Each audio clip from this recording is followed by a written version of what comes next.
To persevere that usually lingered behind the blue eyes my mom claimed would captivate any man. But it was still there. I had all the determination I could muster, and it had to be enough. Lifting my chin, I clenched my jaw and stared, daring the girl in the mirror to deny we would make it. Before I could falter, I turned away and walked out, heading home. My stomach rumbled again, and I curled in on myself with each step. Thinking of the $20 I had, I decided I could peel a few singles off to buy a couple packs of ramen. The lights were on at home when I turned the corner into the trailer park. I took a deep breath to prepare myself for my sister before pushing the door open. Smoke wafted past me, escaping into the night air, and I cringed at the acrid smell. I hated the stench of pot. I also hated the disgusting man sitting next to my sister on the couch. They were both hunched over, her kneeling on the floor leaning down to suck up a white powder through a paper, and him crushing the pills to make powder. "I told you not to bring that shit here." Both their heads jerked up. My sister's eyes were already glossy and unfocused, her body swaying from the motion of jerking upright. Oscar's were more clear as they scanned me up and down with a disgusting smirk that made my skin crawl. "Didn't," he said. "Your sister is treating me tonight." Leah smiled up at Oscar like he told her she was the prettiest girl in the world. "Anything for you, babe," she slurred. I cringed, my mind swirling with all the ways my sister could have gotten the drugs.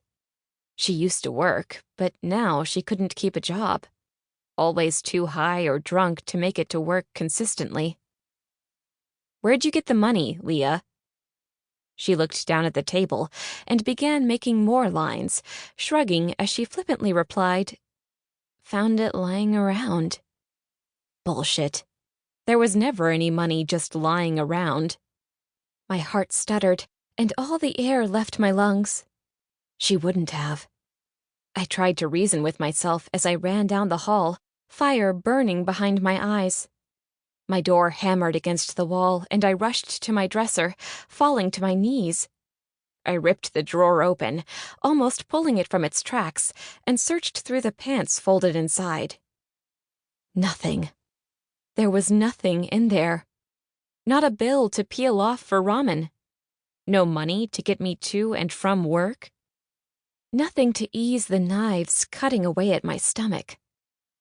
Tears slipped down my cheeks until drops darkened the denim covering my thighs. How could she?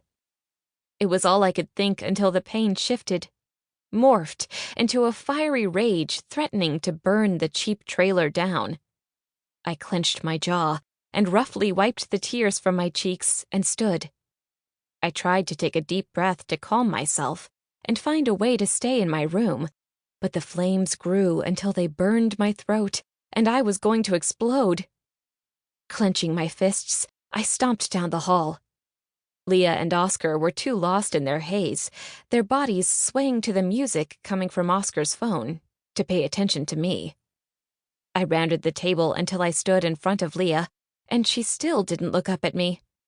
My anger grew until it had a life of its own, until it controlled my muscles and vocal cords.